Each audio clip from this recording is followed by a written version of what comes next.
Bismillahirrahmanirrahim. Assalamualaikum warahmatullahi wabarakatuh. Alhamdulillah. Alhamdulillahilladzi hadana li hadza wa ma kunna linahtadiya laula an hadanallah.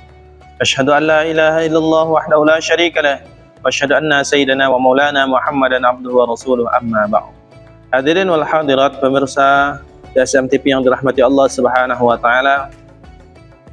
Pada pertemuan sebelumnya kita telah membahas mengenai pengertian dan waktu-waktu mengeluarkan zakat fitrah. Maka pertemuan kali ini kita akan membahas siapa sajakah orang-orang yang boleh diberikan untuk zakat, atau orang-orang yang diperbolehkan untuk menerima zakat. Maka hadirin yang dimuliakan Allah Subhanahu wa taala,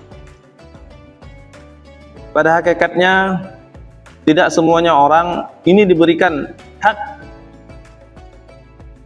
untuk menerima zakat.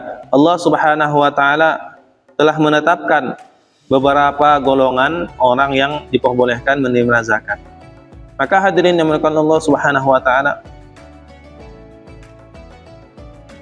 ketika seseorang mendapatkan atau berada di dalam salah satu 8 orang yang berhak untuk menerima zakat, maka dia diperbolehkan untuk menerima zakat. Tapi apabila mereka ini tidak ada satupun kriteria yang masuk dalam diri mereka, maka dia ini tidak diperbolehkan untuk menerima zakat.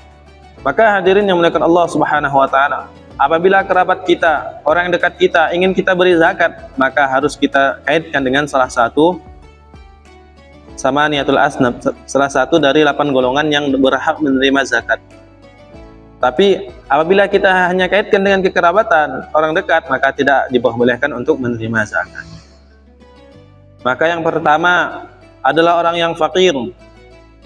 Yang kedua adalah orang yang miskin. Fakir ini lebih di bawah daripada orang miskin.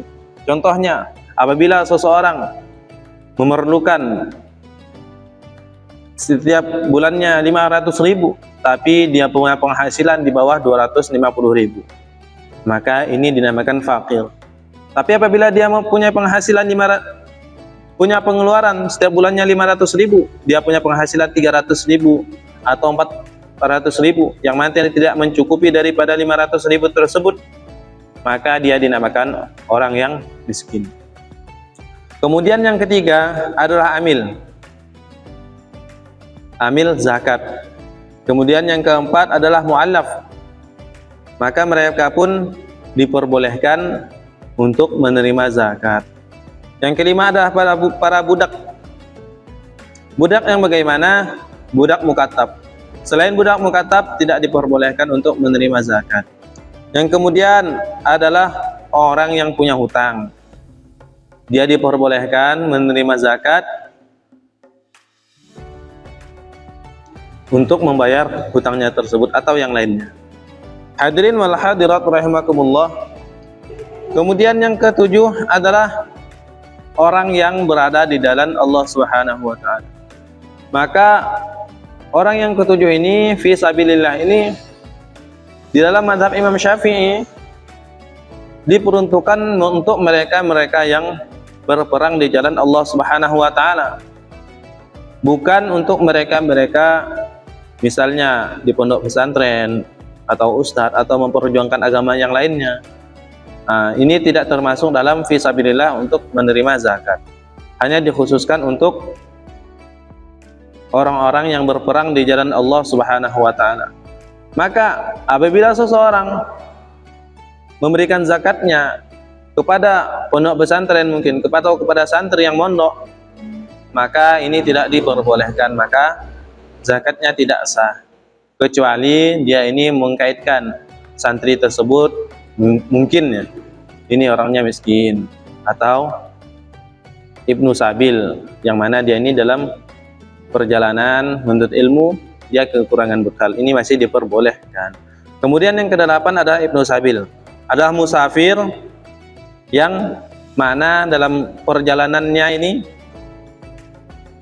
bukan perjalanan maksiat, dan ketika dalam perjalanan ini dia ini memerlukan bekal yang kurang, pembekalannya kurang, ini maka diperbolehkan untuk menerima zakat. Maka hadirin yang dimuliakan Allah Subhanahu wa taala, apabila selain dari 8 orang ini menerima zakat, maka tidak diperbolehkan untuk menerima zakat.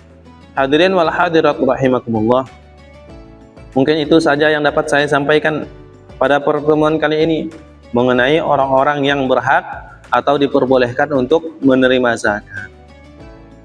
Mudah-mudahan apa yang kita dengar kita bisa mengamalkannya dan kita bisa menyampaikannya kepada saudara-saudara kita yang lainnya. Kurang lebihnya saya mohon maaf. Akhir kalam, assalamualaikum warahmatullahi wabarakatuh.